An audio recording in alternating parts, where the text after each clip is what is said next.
साथियों, जय हिंद, जय भारत, वंदे मातरम। में आपका साथी वेटरन ओम प्रकाश जाडेजा जैसलमेर से।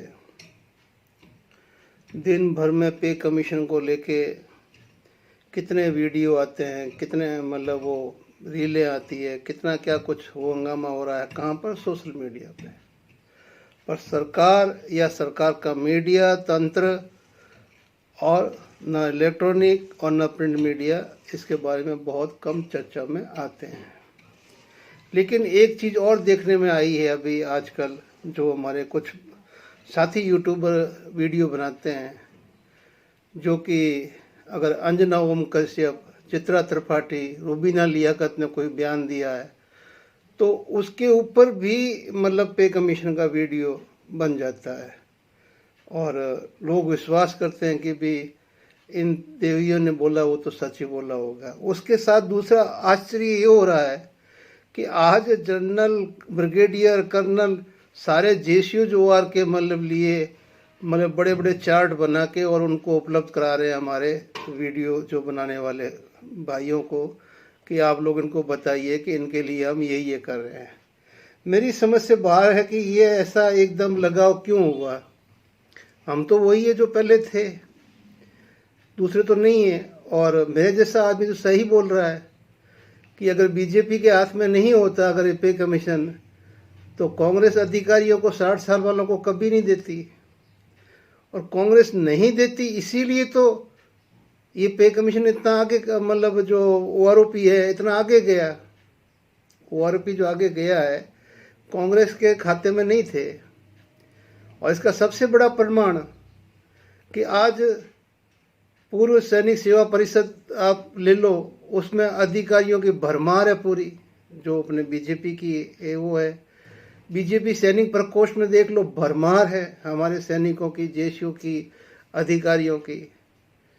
और कांग्रेस के अंदर वो एक कर्नल साहब है, वो महाराष्ट्र के है शायद, मेरे ख्याल से नाम मेरे को याद नहीं है, उन्हीं की चेहरा देखता हूँ। बाकी तो मैंने कोई अधिकारी देखा ही नहीं है जो कांग्रेस के पक्ष में कोई बोलता हो। कहने का मतलब कि जो OROP था वो भी जिनके लिए था उनको अपना हक पूरा नहीं लेने दिया और अपना हक ले लिया। वो लोग आज हमारी चिंता कर रहे हैं इस पे कमीशन में हमारे को बहुत बड़ा फायदा दिलाने के लिए।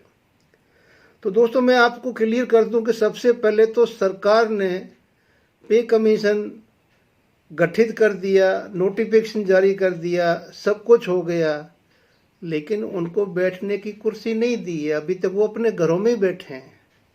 3 मेंबर और साथ में जो कार्यालय है उनको नहीं मिला है। तो पहले उन्होंने स्टाफ का रोना रोया, चलो स्टाफ कुछ करीब पहुंचा होगा पूरा होने में, तो ऑफिस नहीं है। अब जब तक ऑफिस नहीं है तो ये जो बाकी जितने भी हमारे घुंघरू बंधे हुए जो संगठन है सारे ही, ये जाके कहाँ मिले पे कमीशन से? पे कमीशन इनके घर नहीं आ सकता और ये उनके घर जा नहीं सकते। सरकार ने एक बहुत बड़ी तगड़ी चाल चल रखी है कि वित्त राज्य मंत्री, वित्त रक्षा मंत्री, कौन?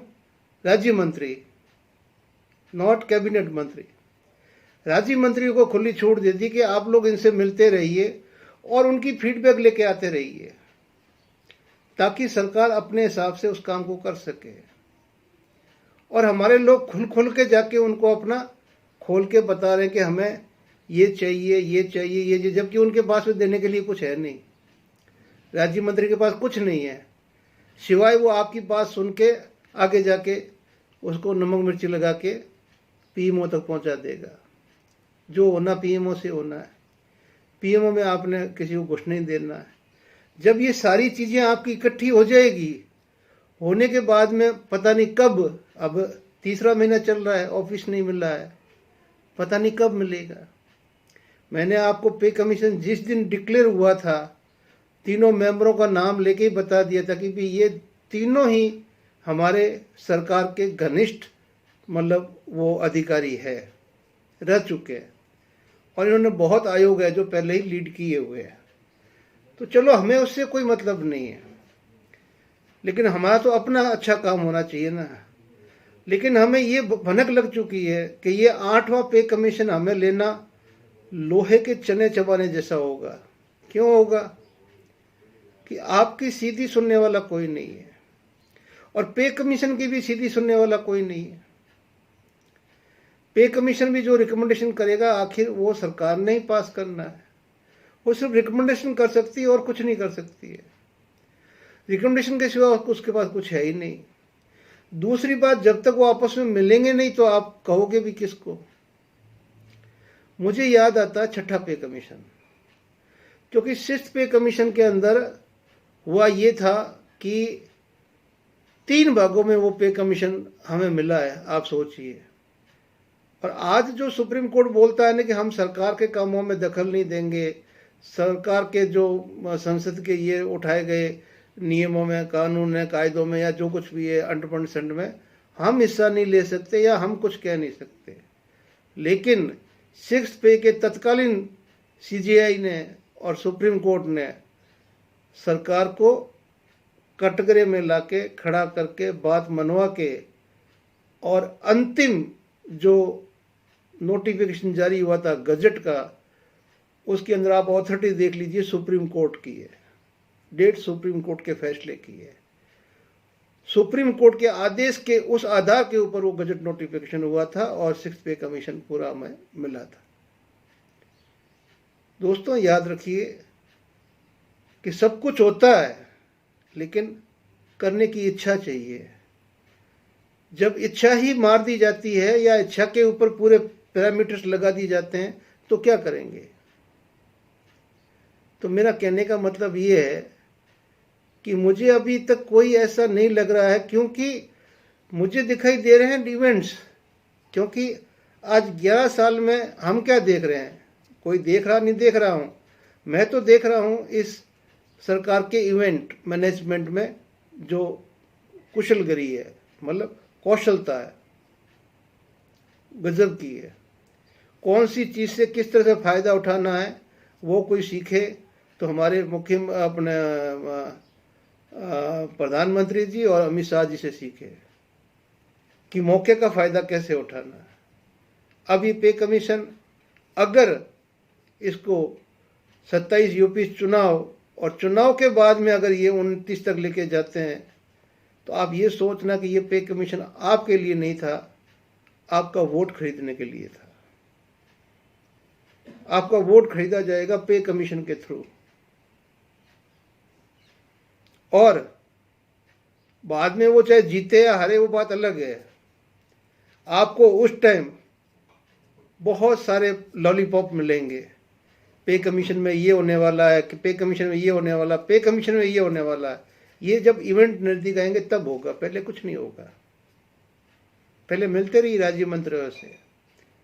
और जितने भी यूट्यूबर है अब 26, 27, 28 और कुछ 29, 3, 3.5 की खुराक उनकी मिल चुकी उनको। इस खुराक के ऊपर खूब वीडियो बनाएंगे, आप लोग देखेंगे। हमारे जैसे का भले मत देखेंगे तो, क्योंकि सरकार के थोड़ा सा विरुद्ध बोलने वाला आदमी तो आपके आंखों में बिल्कुल ही वो किरकिरी बन जाता है। और मैं तो किरकिरी हूँ, बिल्कुल हूँ। क्योंकि इस सरकार का होने के बावजूद मेरा एक ही कहना है कि घर में व्यक्ति अपने बाप से बोलता है कि मुझे ये परेशानी है, पड़ोसी से जाकर नहीं बोलता है। तो जो आज सत्ता में है, जिसको मैंने वोट दिया है, मैं उन्हीं को बोलूँगा, मैं दूसरे को क्यों बोलूँगा। चाहे लोग मुझे कुछ भी बोले, कांग्रेसी बोले या कुछ भी बोले, जो बोलना बोलते रहने। लेकिन दोस्तों याद रखना, ये पे कमीशन इतना आसान नहीं है जो कि हम ले पाएंगे। बहुत दूर की कौड़ी है, मेरा अंदर से गलत नहीं जा रहा है। रही बात फिटमेंट फैक्टर की, एक दिन में 6 फिटमेंट फैक्टर आ रहे हैं भाइयों, और उसके ऊपर 60 वीडियो बन रहे हैं। अरे भाई, आपको पता है कि आपका जो महंगाई बता है 60 से 62 के ऊपर जाएगा नहीं, और सरकार ने कुछ भी खींच के लोगे और दिल से देगी तो 30% दे देगी। अब 7 में 14% मिला था हमारे को, 14% बढ़ोतरी। तो इसमें ज़्यादा लॉलीपॉप होगा तो 30 से ऊपर तो नहीं होगा, तो उसका कितना हो जाएगा वो जोड़ के आप देख लेना कि आपका फिटमेंट फैक्टर कितना बनता है। 30% को लगा ऐड कर लेना इसमें 1.6 में फॉर्मूले से, तो वही 2 के आसपास में बैठेगा। लेकिन लोग 3 तक भी जा रहे हैं, 2.5 तक भी जा रहे हैं, 2.25 भी जा रहे हैं, लेकिन सब जा रहे हैं तो किसी का कोई बेस नहीं है। मुझे खूब हंसी आई जब चित्रा त्रिपाठी के बयान के ऊपर भी एक साहब ने वीडियो बनाया। वो बहुत ही अच्छे हैं, उनके वीडियो बहुत पॉपुलर होते हैं और बहुत, यहाँ तक कि अच्छे अच्छे लोग उनको मानते हैं कि साहब हमारा कंटेंट से जो आप उठा के पब्लिक के बीच में दीजिए, और पब्लिक भी उनको बहुत प्यार करती है। लेकिन उस दिन क्या हुआ कि चित्रा त्रिपाठी का बयान निकला और उस बयान पे वीडियो बना दिया पे कमीशन के ऊपर। सोचिए, कारण वही कि वो सरकार के बहुत करीब है। अब सरकार के करीब कौन है कौन नहीं है आपको पता है। जगदीप धनखड़ या जो हमारे पहले वो कश्मीर के जो हमारे राज्यपाल थे, बहुत करीब थे सरकार के। सरकार ने क्या हाल किया। ऐसे ही हम लोग हैं। अगर हम इतने करीब होते तो हम लोग तो उन माँ बहनों की बात कर रहे हैं ना, जिनके पति शहीद हुए हैं 71 की लड़ाई में, 65 की लड़ाई में, 62 की लड़ाई में, कारगिल की लड़ाई में। उनका जो हक है उसके लिए हम चिल्ला रहे हैं, बिल्कुल जंतर मंतर पे बैठ के। कौन सुन रहा है हमारी? सुनने की बात छोड़िए, मीडिया तक को हमारे पास नहीं आने दिया जा रहा। तो इतना समझ में आपको आता ही नहीं है कि सरकार हमें कितना चाहती है। खैर, मैं तो आपको यही बोलूँगा दोस्तों, सावधान रहिए। सावधानी में ही हमारी सफलता है, सावधानी में हमारी सफलता है। थोड़े से हम चूके नहीं ना, लोग फायदा उठा लेंगे। जय हिंद, जय भारत, वंदे मातरम। मिलते हैं अगले वीडियो में।